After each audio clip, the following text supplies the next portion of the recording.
आज का जो हमारा टॉपिक है वो है सी प्लस प्लस स्ट्रक्चर। ठीक है, आइए समझते हैं।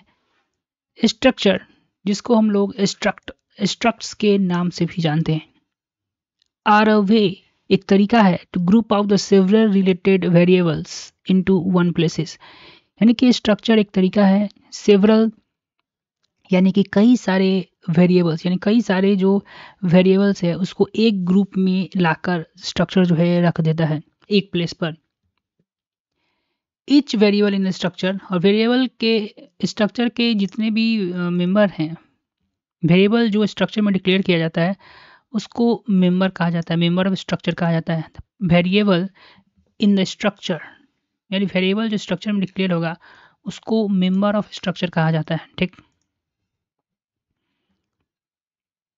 अनलाइक एन एरे यानी कि जैसे एरे में हम क्या करते हैं कि एक ही सेम टाइप का डाटा उसमें स्ट्रक्चर सेम टाइप का ही डाटा यानी इन टाइप का मान लीजिए हमने एक एरे बनाया है तो उसमें इंट ही वैल्यूज स्टोर करवा सकते हैं।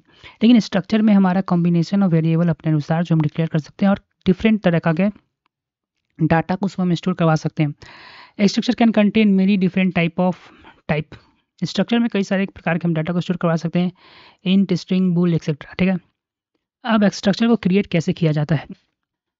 तो स्ट्रक्चर को क्रिएट करने के लिए क्रिएट स्ट्रक्चर यानी कि स्ट्रक्चर को क्रिएट करने के लिए हम लोग एक कीवर्ड का इस्तेमाल करते हैं, declaration of its member inside the curly braces. Struct keyword का इस्तेमाल करते हैं और कर्ली ब्रेस के अंदर जो है कर्ली ब्रेस के अंदर जो है हम लोग वेरिएबल्स को डिक्लेयर करते हैं। ठीक, after declaration specify the name of structure variable. इसके बाद स्ट्रक्चर को बनाने के बाद जो है हम लोग स्ट्रक्चर के वेरिएबल यानी कि स्ट्रक्चर वेरिएबल हम लोग डिक्लेयर करते हैं, जिसकी मदद से है जो है हम लोग इसमें वैल्यूज़ को इनपुट करें। जैसे देखिए यहाँ पर हमने एक स्ट्रक्चर बनाया है जो कि हमारा जो है वो स्ट्रक्ट नाम से हमने बनाया है स्ट्रक्चर, ये डिक्लेरेशन हमने किया है जिसमें इंट एक हमने माई नाम बनाया है वेरिएबल जो कि एक मेंबर है जिसमें इंट नाम का वेरिएबल जो है स्टोर किया जाएगा। ठीक है, इसके बाद हमने जो है वो स्ट्रिंग बनाया है। ठीक है, स्ट्रिंग टाइप का भले जो कि मेंबर है स्ट्रक्चर का जो कि जो उसके बाद मेंबर हमने बनाया है। ठीक है, मेंबर हमने बनाया है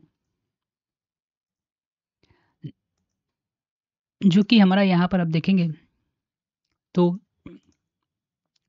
माई स्ट्रिंग जो यहाँ पर वेरिएबल है हमारा वो स्ट्रिंग एक वेरिएबल में स्ट्रिंग हम स्टोर करेंगे यानी कि दो वेरिएबल हमसे यहाँ लिया है। उसके बाद माई स्ट्रक्चर जो हमने लिया है यहाँ पे वो जो है एक वेरिएबल डिक्लेयर किया है जो मेरा स्ट्रक्चर का है। अब इसको यूज़ कैसे करते हैं हम देखते हैं। आइए, मेंबर के access the structure of the member यानी कि स्ट्रक्चर के मेंबर को एक्सेस करने के लिए to access the member of structure we use the syntax dot operator. Structure के मेंबर को एक्सेस करने के लिए हम लोग यहाँ पर दोस्तों डॉट ऑपरेटर की सहायता लेते हैं।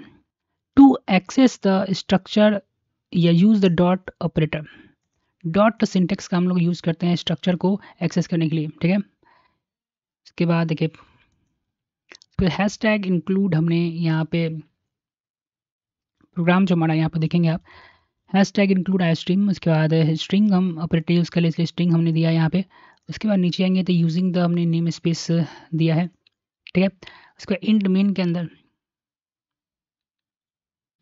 यहाँ पर देखोगे कि हमने एक प्रोग्राम लिया है जिसके हम देखेंगे किसे कैसे जो है हम डॉट ऑपरेटर की मदद से स्ट्रक्चर के मेंबर को एक्सेस कर सकते हैं। यहाँ तक तो आपको क्लियर होंगे। यहाँ पे स्ट्रिंग हमने इसलिए यूज़ किया क्योंकि स्ट्रिंग डाटा टाइप हमने यूज़ किया। इंट मेन के अंदर देखिए हमने स्ट्रक्ट कीवर्ड लिखा है और इस कर्ली ब्रेस के अंदर जो है हमने दो वेरिएबल डिक्लेयर किया है, पहले में माई नम और स्ट्रिंग। ठीक है, अब उसके बाद स्ट्रक्ट माई स्ट्रक्चर जो है ये वेरिएबल है। वैसे कई सारे जो है वेरिएबल जो है आप डिक्लेयर कर सकते हैं। तो एक ही वेरिएबल हमने स्ट्रक्चर नाम का आप सिंपली समझ लिए, जिस तरह कि एक्स एरे में क्या करते थे, एक हम एरे डिक्लेयर करते होते और कई मेंबर को उसमें स्टोर करवाते थे। उसी तरह यहाँ पर स्ट्रक्चर हमने एक बनाया है जिसमें हमने हमारे दो मेंबर्स है, एक माई नम है और माई स्ट्रिंग है और उसी का एक वेरिएबल हमने यहाँ पर माई स्ट्रक्चर जो है हमने डिक्लेयर किया। ठीक है, अब इस मेंबर में कैसे वैल्यू को स्टोर किया जाए, तो पहले तो स्ट्रक्चर नेम, उसके बाद डॉट ऑपरेटर देंगे, उसके बाद किस वेरिएबल में है जो वैल्यू आप स्टोर करवा चाहते हैं, वहाँ पर आप जो है हमने 1 स्टोर कर दिया। उसी तरह माई स्ट्रक्चर हमने दिया है, डॉट ऑपरेटर हमारे से एक्सेस करेंगे, उसमें हेलो वर्ड हमने स्टोर किया है। और उसके बाद यहाँ पर देखिए माई स्ट्रक्चर डॉट, सेम तरीके से जिस तरह से हमने वैल्यू को स्टोर किया है उसी तरह से हम क्या करेंगे, वैल्यू को आउटपुट ही करवाएंगे। जब हम रन इसे करवाते हैं तो अब देखेंगे 1 और हेलो वर्ड जो यहाँ पर प्रिंट करते हुए आपको दिखाई देगा। एक ही स्ट्रक्चर के हम लोग जो है मल्टीपल वेरिएबल जो है डिक्लेयर कर सकते हैं। We can use a comma, हम लोग कॉमा का इस्तेमाल कर सकते हैं, और you to use one structure in different in a many way in variable. ठीक है, एक ही one structure in multiple variables, यानी एक ही स्ट्रक्चर को हम जो है मल्टीपल टाइम जो यूज कर सकते हैं by declaring the multiple variables, और उसको वेरिएबल्स को कॉमा से सेपरेट करना होगा।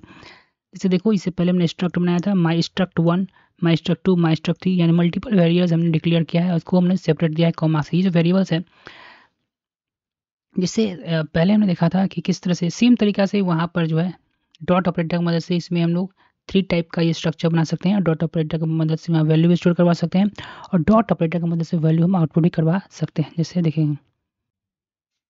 दोस्तों, आज का हमारा टॉपिक है name structures.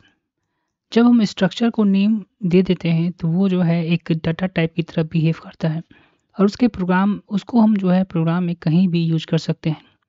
Bye giving the name to the structure, यानी कि स्ट्रक्चर को जो हम नाम दे देते हैं तो वो एक डाटा टाइप बन जाता है। This means that you can, इसका मतलब है उसके वेरिएबल को उस स्ट्रक्चर के वेरिएबल को हम कहीं भी प्रोग्राम में यूज कर सकते हैं, और कहीं कोई भी समय भी। Create the name structure, structure के नेम को क्रिएट करने के लिए put the name of the structure right after structure, struct की वर्ड के बगल में ही उसके नाम, स्ट्रक्चर का नाम जो है हम डिक्लेयर कर सकते हैं। जैसे कि हमने यहाँ किया है, हमने स्ट्रक्ट कीवर्ड दिया है, और माई डाटा टाइप हमने एक डाटा टाइप यहाँ पर स्ट्रक्चर को नेम दे दिया, यानी कि एक डाटा टाइप बन गया है। This is name as a data type. ठीक है, जिसमें दो हमने, एक इंट वेरिएबल और एक माई स्ट्रिंग वेरिएबल हमने लिया है।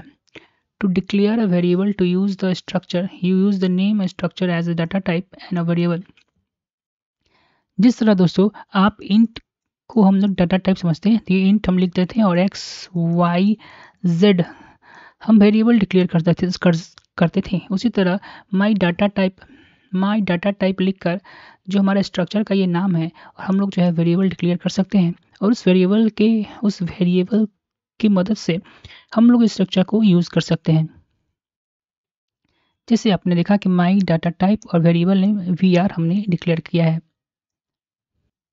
एग्जाम्पल में दोस्तों हम देखते हैं, use one structure to represent 2 car, एक ही स्ट्रक्चर का यूज कर हम 2 कार के डाटा को यहाँ पर इंटर करने वाले हैं। डिक्लेयरिंग स्ट्रक्चर, एक स्ट्रक्चर बना है जिसका नाम जो हमने कार दिया है, और इस स्ट्रक्चर के अंदर हमने स्ट्रिंग में मॉडल और इंट में हमने ईयर वेरिएबल डिक्लेयर किया, और इस सेमीकोलन से स्ट्रक्चर को क्लोज किया है।